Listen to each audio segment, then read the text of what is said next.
आज के इस लेख में हम आपको एक गरीब किसान की कहानी बताने वाले हैं। तो आइए जानते हैं। एक गांव में मोहन नाम का किसान रहता था। इस दुनिया में वह बहुत गरीब था। उसके पास एक बहुत छोटा खेत था। उस छोटे से खेत में ही वह खेती करता था। वह जैसे तैसे अपने खेत में काम करता और मजदूरी करके अपना घर चला रहा था। एक दिन भयंकर गर्मी पड़ रही थी, फिर भी किसान रोजाना की तरह ही खेत में काम कर रहा था। उसे बहुत पसीना हो रहा था, फिर भी वो खेत में हल चला रहा था। उस दौरान खेत में जुताई करते वक्त हल के नीचे से एक लकड़ी का बक्सा निकला। उस किसान ने धीरे से बक्से को निकाला। वह कुछ समझ नहीं पाया कि इस बक्से में क्या है।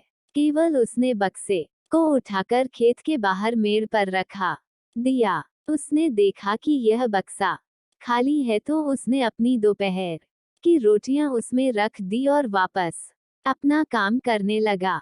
थोड़ी देर बाद दोपहर में जब खाना खाने आया, तो उसने देखा कि बक्से में बहुत सारी रोटियां थी। उस किसान को बहुत आश्चर्य हुआ। किसान ने सोचा कि ये तो जादुई बक्सा है।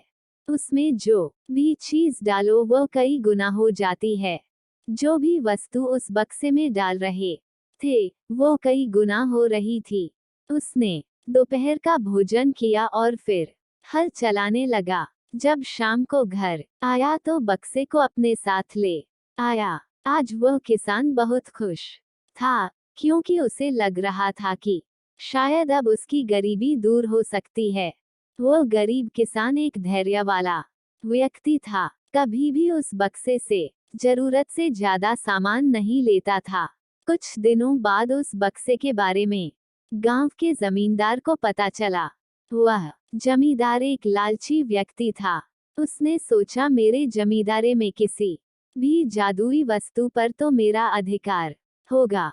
जमींदार के कहने पर उसके आदमी उस किसान को पकड़कर ले आए। उस जमींदार ने किसको धमकाया और कहा कि तुम्हारा खेत मेरी जमींदारी का हिस्सा है, इसलिए उस बक्से पर मेरा अधिकार बनता है। उद्धरण चिन्ह। जमींदार की बात सुनकर किसान डरते हुए बोला, मालिक भले ही जमींदारी आपकी है, लेकिन उस खेत पर खेती मैं करता हूँ तो बक्से पर मेरा अधिकार है। उद्धरण चिन्ह। जमींदार समझने लगा कि यह किसान ऐसे नहीं मानेगा। उसने किसान को धमकाया और उसके घर से बक्सा छीन लिया। किसान बेचारा रोता रह गया। बक्सा लेकर जमींदार खुश हो गया। जमींदार ने बक्से से बहुत सारी वस्तुएं हासिल कर ली और मजे कर रहा था। थोड़े दिन बाद कुछ लोगों ने जादुई बक्से के बारे में मंत्री जी को बता दिया। पहली बार तो मंत्री जी ने ध्यान नहीं दिया, लेकिन वापस कुछ दिनों बाद उन्होंने अपने एक आदमी को भेजकर बक्से की सच्चाई के बारे में पता करवाया। जब उस मंत्री जी के आदमी को बक्से की सच्चाई पता लग गई, तब उसने मंत्री जी को जाकर बताया। मंत्री जी ने तुरंत जमींदार को बुलाया और कहा, तुम्हारे पास जो बक्सा है वह तुरंत मुझे दे दो।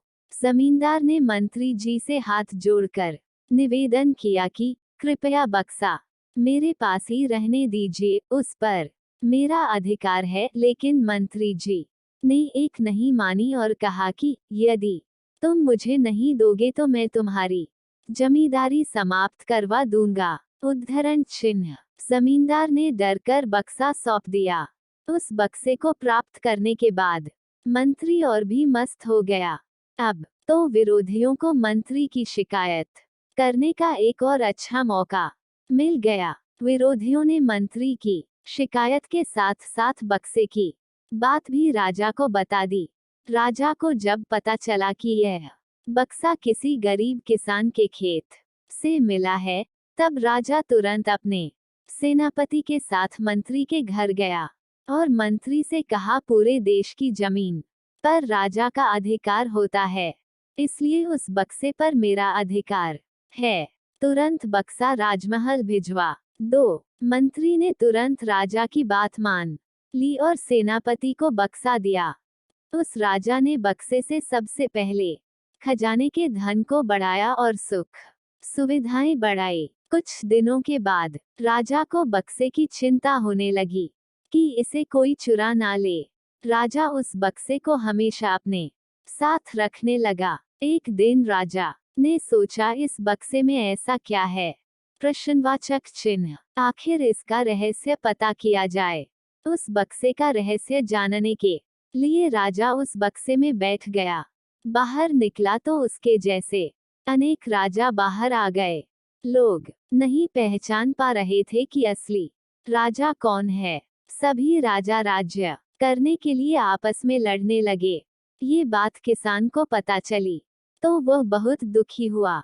उसने स्वयं को कोसा और विचार किया कि अगर मैं उस बक्से को जमीन में गाड़ कर रख देता तो बहुत अच्छा होता। आज के इस लेख हमने आपको एक गरीब किसान की कहानी हिंदी एक गरीब किसान की कहानी इन हिंदी बताई है। हमें उम्मीद है आपको ये कहानी अच्छी लगी होगी। अगर आपको ये स्टोरी यानी कहानी अच्छी लगी है तो इसे अपने छोटे छोटे प्यारे प्यारे बच्चों को जरूर सुनाएं। इसके साथ ही अगर आप इसी तरह की शिक्षाप्रद, मजेदार, रोमांचक और हास्यप्रद कहानियाँ पढ़ना चाहते हैं तो हमारे इस लेख स्टोरी हिंदी